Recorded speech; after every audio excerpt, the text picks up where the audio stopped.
Alleluia. Alleluia.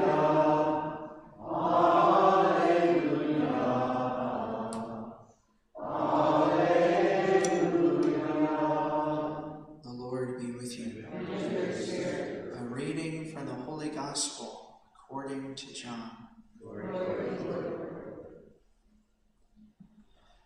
On the first day of the week, Mary Magdalene ran and went to Simon Peter and the other disciple whom Jesus loved and told them, "They have taken the Lord from the tomb, and we do not know where they have laid him."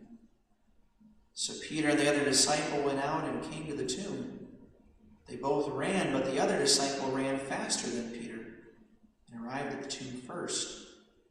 Bent down and saw the burial cloths there, but did not go in. When Simon Peter arrived after him, he went into the tomb and saw the burial cloths there, and the cloth that had covered his head, not with the burial cloths, but rolled up in a separate place. Then the other disciple also went in, the one who had arrived at the tomb first, and he saw and believed. The Gospel of the Lord. Praise to you, Lord Jesus Christ. Today is the feast of St. John the Evangelist, St. John the Gospel writer, St. John who wrote the letters of John and who wrote the book of Revelation. St. John is very unique among the apostles. St. John was called the beloved disciple, which is kind of an interesting thing about St. John. He's only called that in the Gospel of John, and so often, people kind of wonder, or they think, it's a little bit arrogant, isn't it, to write in your own Gospel that you're the beloved disciple. It's kind of like how in the Pentateuch, in the book of Deuteronomy, that Moses wrote, right? There's a line in there that says, "And Moses was the meekest man on the face of the earth."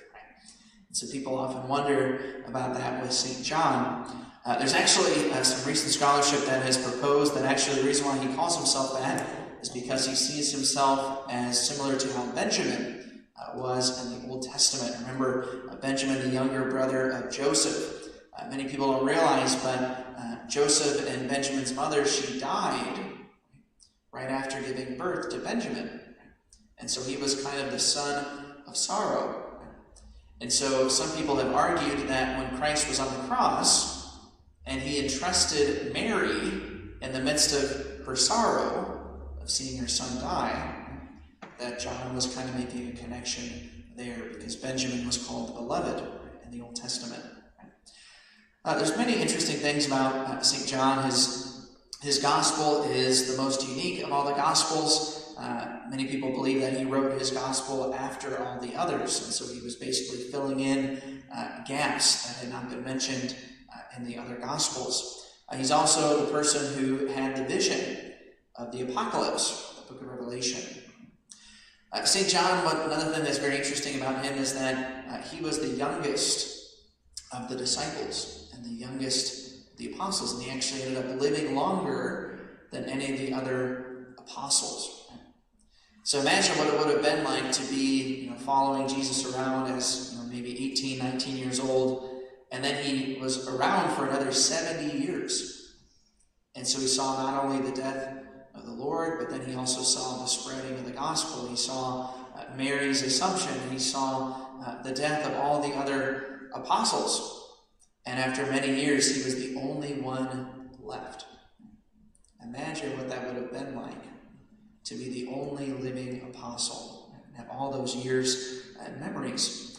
And one of the reasons why his writings, like the Gospel and the Book of Revelation, why they seem so profound is because he had so many years to reflect and contemplate the salvation that he was a first-hand witness to. St. John also he went around evangelizing in many different places. He was the bishop of Ephesus for many years. He also traveled with St. Peter on some occasions, evangelizing. They actually tried to kill St. John on a number of occasions. They tried to boil him alive, and he survived. Another time they tried to poison him. And so sometimes you'll see icons of St. John, and you'll see like a little snake or a dragon coming out of the chalice. They tried to poison him, and instead of being poisoned, he basically was brought the poison out of the chalice in the form of a snake. So that's why it's depicted like that in iconography sometimes. St. John is really a model of contemplation, prayer, reflection, but most importantly, what St. John does is that, in his iconography, oftentimes he's depicted as an eagle.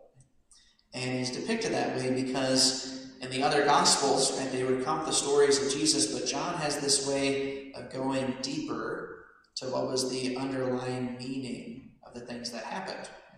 So all the Gospels, for example, they talk about the miracles of Jesus, but John talks about the miracles as signs pointing to something deeper, often pointing to the sacraments.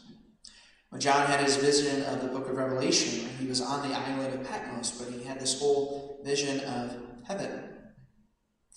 And so that's a model test that as Christians, right, one of the key tasks of a Christian is finding a way to be present here on earth, but to have our eyes and our mind and our hearts set on the things of heaven and set on the spiritual world that is around us. So on this feast of St. John, we can ask for his intercession to be true contemplatives in that way.